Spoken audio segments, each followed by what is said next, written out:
Hey everybody, welcome to the channel. If you're new here, my name's Dave. If you're not new here, well, my name's still Dave.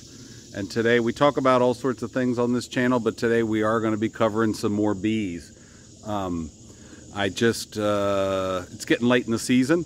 The honey season's pretty much over. We had the initial wave in the spring of lots of honey. Now we go through the drought, or the dry period of nectar. And so now here in the mid-Atlantic states in Maryland, we're going to be picking up with some fall flowers as well, and those will be producing nectar. They produce a darker honey, a more flavorful honey, a lot of people feel, but to me, all honey's good honey. So stick around. We're going to be digging into our beehive that we've been following all summer. And we're going to talk a little bit about different mite treatments, or at least the mite treatment that I use, which is formic, and that's the one that I'm familiar with, and how I'll be applying that and when. So stick around, and I will be back with you shortly.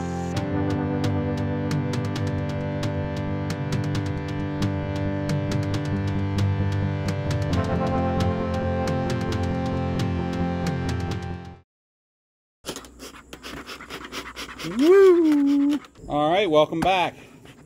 So we're in the bee yard here. As I said, there's me. I've checked 9 hives out of 10. Last one here is our hive that we've been following all summer, and we're going to take a look at it. It's very hot. I got a little video here. Insert video clip here, and if what you're looking at right now is it's very warm, and the bees in the very warm weather will what's called perform bearding, and basically it gets just warm and it gets hot and crowded inside this hive. Sun's beating down. It's 85, 87 degrees outside. Could easily be over 100 degrees inside. They're trying to fan it. They're trying to cool it, keep things at the right temperature for the brood. And what will happen is the bees will start climbing out the front, out on the entrance, out on the front porch, so to speak. Think about all those old ladies down in the south in the summertime when, you know, it's hot and they're sitting out on the front porch fanning themselves in rocking chairs. Well, that's what bearding is. So they move out of the hive, they give it more room, give it more airflow, and that helps the brood to maintain a more constant temperature. So we're going to crack the hive open. Got smokers here at the ready. I'm going to set it over here though. And while I'm doing this, I'd like to take a second to thank everybody who's who's subscribed in general, but especially recently. I'm now over 200 subscribers, and I know that's, in the grand scheme of things, probably not many. But it's certainly more than I ever thought would be interested in what we talk about and what goes on here. I'm truly blessed. I really am. I don't always have a lot of time. I'm sometimes running around like a chicken with my head cut off. But I am having an opportunity to pursue a lot of the things that I enjoy doing. A lot of the things that give me peace of mind as far as readiness and preparedness, and I'm glad that you all are along. I appreciate you very much. If you like what you see here, by all means, please always like on the videos. It helps with the YouTube computer AI, whatever it is, algorithm that will either help you very much, that algorithm will either help your videos very much or hurt you badly. So I appreciate your help in helping me. And if you like what you see repeatedly, don't lurk in the shadows. Come on out and subscribe and get notifications whenever we post new videos. I try to post about once a week. Doesn't always happen, but that's the goal. So, all right, we're talking about bees today. This is the hive that we have been following all summer. It's mid-August. It's very hot. At this point, we will not be putting any new... At this point, we will not be putting any new boxes on the hive. It's simply, there's not enough time. The bees are not going to fill those boxes before they start winding down. And to do so creates a lot of an unnecessary empty space in the hive. And that can lead to issues with pests getting into the hive. It makes it, as it gets colder, it'll make it difficult for the hive, for the bees to warm the hive. All sorts of good stuff. So, they've got what they've got. Okay, I'm going to need to apologize on his behalf. He has been fired up all day long. They're right across from us, and they're mad because they see me, and I haven't let them out to free range yet today. Do not feel sorry for them in the slightest, because they're let out most days to free range, and quite frankly, they're spoiled rotten. So don't believe anything you hear him saying. Okay, so what do we have here? So what we're going to do, what I want to do is we're going to pull honey, any honey that we may have, probably in the next month, 2 weeks to a month, and it's really going to just be a matter of time for me, as well as how the hives are doing. So my hives that I have 4 hives at another yard. I have 6 hives at this yard. This yard is almost all first-year hives. I've checked all the other hives. This is also a first-year hive. If you saw my video earlier this year when I was picking up the hives in the spring, that was kind of how all this started, as far as following a hive.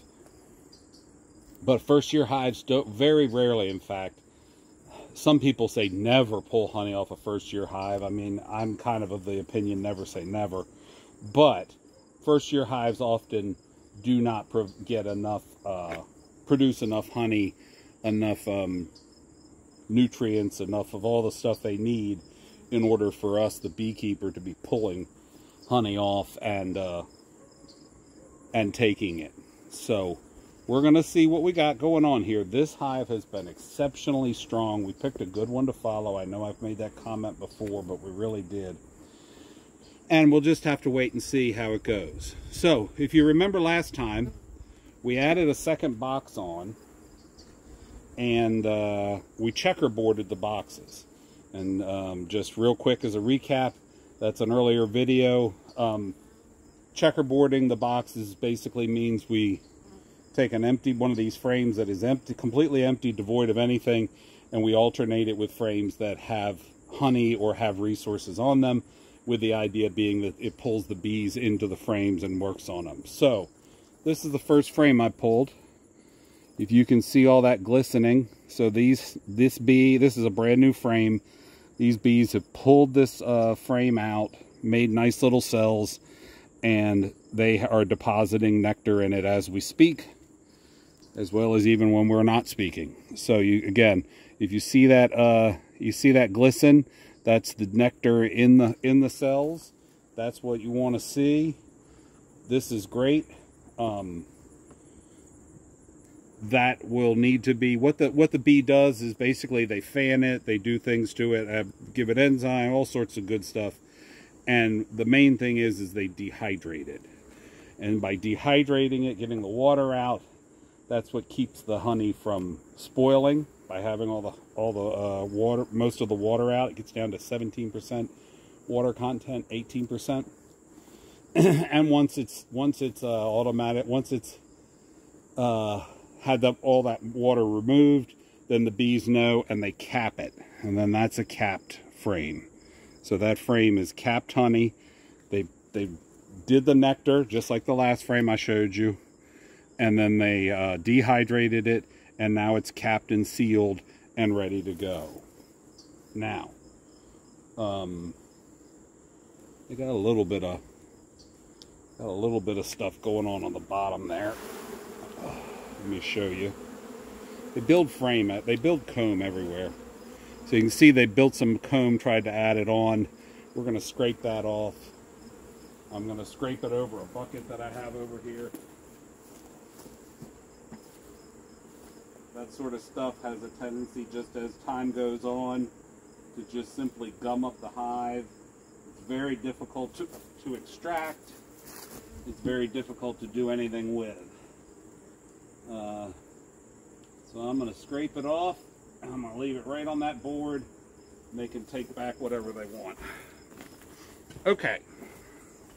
So, as you can see, that last frame, we checkerboarded these hives, this box. So that last box was a newer frame. That's an older frame. We got 2 more new ones, and we got an old one. So it looks like, looking down in here, it's probably going to just be more of the same, where the newer frames, and by newer, maybe a month or so old, looks like those are full of uncapped nectar, and the older ones are now set with full honey. The other thing about this time of year, as we continue to progress, yeah, see, so they pulled those cells out nicely, and now they're filling them full of nectar. I'm going to give that a shake. I don't want to shake it too much because it actually shakes the nectar right out of the cells, but just so you can see it better. And as a beekeeper, that's what you're wanting to see. Once again, we see these this bit of honey that they're building on the bottom. I'm going to scrape that off as well. As soon as it starts to get cold out, that comb sticks between the frames and it becomes just like cement. So, I don't think I have anything else really exciting or going to be shocking here than what I've shown you, but I will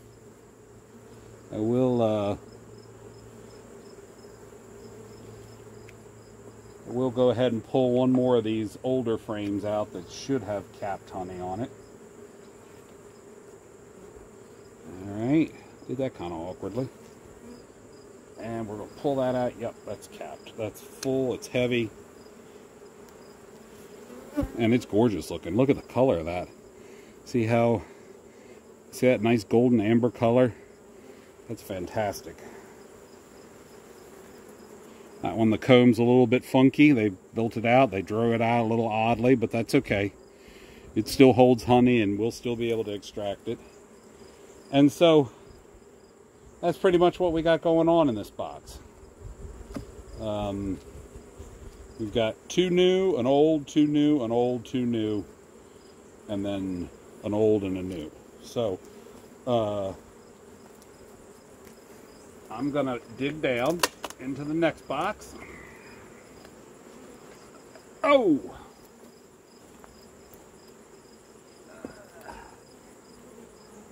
A full box like that can have 40 pounds of honey in it, maybe. That can equate to, I don't know, 3.5 gallons or so. I'm gonna scrape that off. Get rid of that.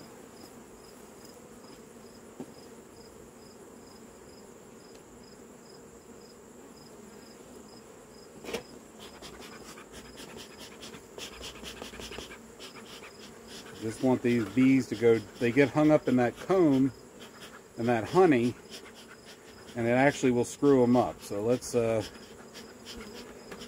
they get coated in honey and then they're all sticky and they can't fly. So let's get a few of them off there so that I can kind of dig this off without hurting too many of them.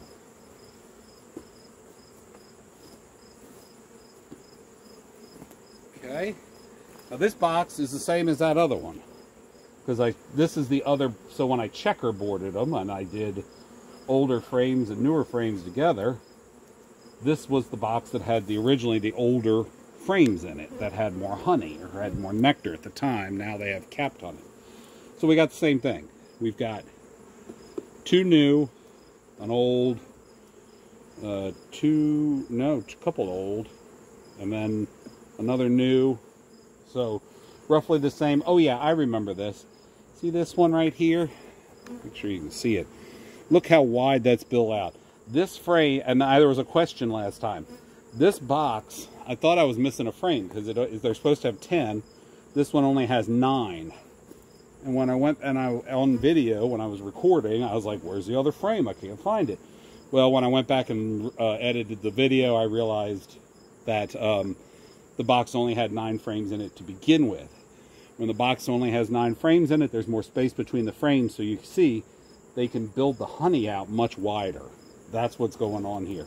I didn't want to disturb this frame, and I still don't want to disturb this frame because look at that mass of honey on there.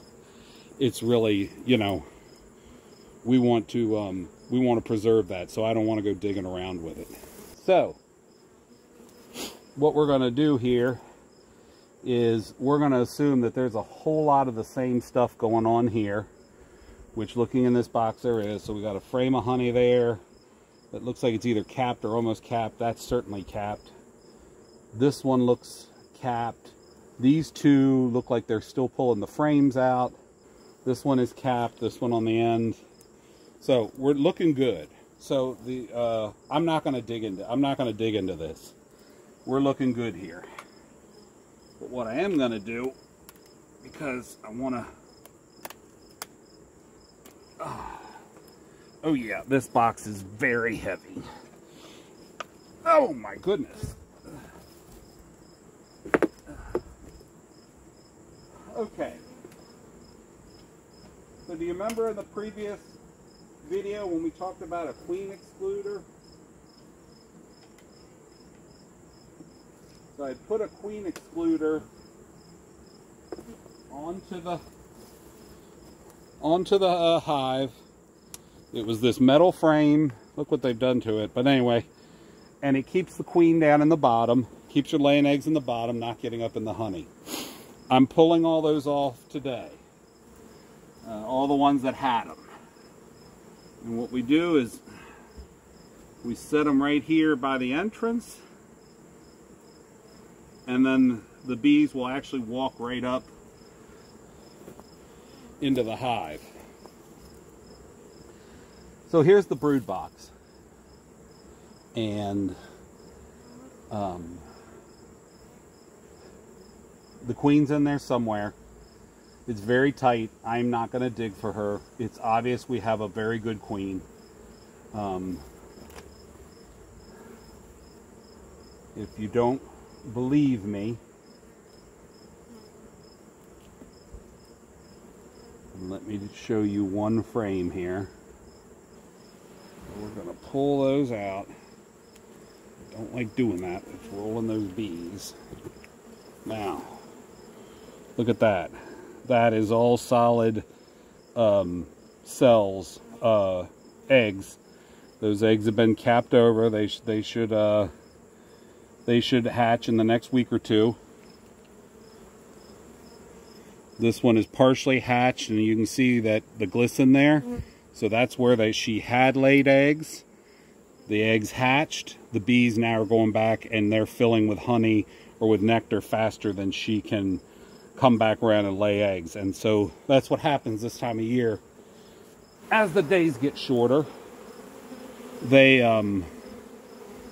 she starts laying less and less eggs, and the hive starts shrinking back down. Come December 22nd, so December 21st, the shortest day of the year, right? So December 22nd, she will start picking up and laying more eggs again. And that brings me to, I'm going to put this box together, and we're going to talk for a minute about formic acid and using that as a treatment. One other thing. So I want to add an upper entrance to this hive. This hive doesn't have an upper entrance. I've shown you on some of my other hives. You can put a shim between the boxes, drill a hole in that, and it makes an upper entrance. I've done that. I've got several. I'm deciding I don't care for that. What that does, though, especially in the spring, is it creates airspace between the boxes, and the bees have a tendency to want to just pack that full of comb. So I'm going to go back to, I think, to make upper entrances the way I did when I first started. This is a box I have, and you'd actually drill 2 holes right in the box. Some people don't like doing that. They don't like messing their boxes up, they feel, and perfectly understandable. So they may put a shim in, they put a hole in it, and then their boxes stay the same. I don't see where this is really messing a box up because it's providing me what I need. I need I need an entrances up there. But what I do understand is that now this box with these holes in it is limited in how I can use it. So I can't necessarily put it where I've got boxes with other holes or with other entrances, and I don't do it with every single one of my boxes. I just do them as I need them. So what we're going to do is, because I want to put this extra entrance up here, I'm going to put that on, and then I'm going to pull the frames out of whichever one of those was lighter. I don't remember which one it was now. Whichever one of those has less honey in it, the frames are going to go in this box so that they continue to be able to work on the same frames, except that the box will now have 2 holes in it, entrances. And those entrances, the bees, it'll take them about, I don't know. I've seen them use them the same day. I've seen them take a week. But they'll eventually start using it, and those entrances become important in the winter when we want to provide some circulation so that the bees, the moisture escapes from the hive in the cold weather. And we'll talk about that on another day. But that's it. So, be back in a minute. We'll talk for a minute about formic acid. I've taken the bee box, the one that we swapped out. The old box from the hive is now, I showed you the video. In fact, maybe we can run the video now. I don't know. But anyway, you've seen it, or you will see it, and the box is leaning against the entrance of the hive. The bees that are still clinging to the box will actually smell the pheromones from the queen in the hive. They will walk right up the box and enter the hive, and they will all be inside before nightfall, so we don't lose any bees, or we lose as few as possible. All right, we're back, and I'm in the last little bit of shade that I believe I'm being afforded today. I'm going to leave the jacket on. I'm in a white t-shirt. Nobody wants to see that. That'd be like the worst wet t-shirt contest ever. Nobody, yeah, no. Just no. So what we're going to do is, in probably 2 to 4 weeks, all of these boxes that have honey, I will pull off, and then we'll have to harvest those, as well as then extract the honey off the frames. And we'll leave some honey behind. Most of my hives are not giving me honey. I've got 10 hives. I think I'm getting any sort of honey from only 3 of them. That's fine. 2 of those are hives that have been with me for several years, and one of them is that new hive, actually the one we've been following. So that one has worked out very well. I'm very pleased with that one. But I'm still not going to take all that honey, because they need honey. They have to have a certain amount to get through the winter. The other thing they need to get through the winter is protection from disease and mites. And mites, while being a problem, the bigger problem is they carry a virus that will kill the disease, kill the bees, excuse me, and has been linked to colony collapse disorder and all sorts of other things. So there are several products on the market to use. I use Formic Pro. Formic acid is a, and I'm not, by the way, I have no affiliation. They're not sponsoring anything. I don't have a link. Nothing. Just, that's what I use. Not saying it's the only thing to use. Not saying there aren't other good things. This is just telling you what I use. They come in a patty, and you put 2 patties on the bottom right above the egg nest, and leave them on for 5 days. Take them off. You can't put them on when the weather's going to be above 85 degrees. Basically, the patties give off an intense fume. Imagine the strongest vinegar you've ever smelled. And at high temperatures, it can give off too much at once, and it can harm the bees. I did have a queen die using Formic Pro the first year I did it. I will say, though, also, and in fairness, that in fairness to the product, is that I screwed up and didn't use it properly. So I used too much. So take that as you may. Anyway, you leave them on for 5 days, you take them off. The formic acid actually it will help dislodge mites that are already on the bees, but one of the biggest things it does, those eggs I showed you that were capped, it actually permeates that, and any mites that may be in there waiting to infect a newly hatching bee, it kills those mites and gets rid of them. So the big thing is that you want to use it when the queen is laying a lot of eggs. It only works when she's laying eggs for the most part, because by you doing a treatment, your whole next generation, it's gonna greatly reduce those mites and those viruses that are in the next generation coming up. In the summer, the queen lays lots of eggs, and she can a strong queen can overcome a hive that has a lot of mites.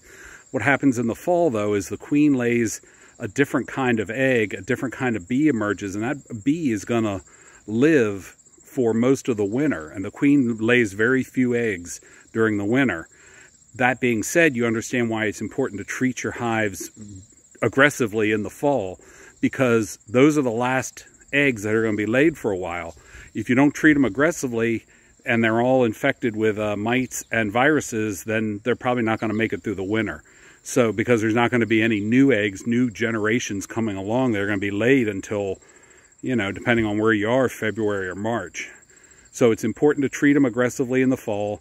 It's important to make sure that you have a low number of mites going into the fall, and that your bees are as healthy as can be. So that's what I'm doing. I'll take the honey off.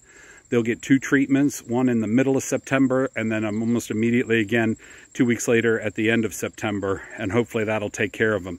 And then we're going to talk about feeding them and putting them to bed, getting them ready for winter. So in the meantime, I appreciate you here. As I said in the very beginning, I love all the new subscribers I'm seeing. I'm so thankful. I'm so blessed. Thank you all so much.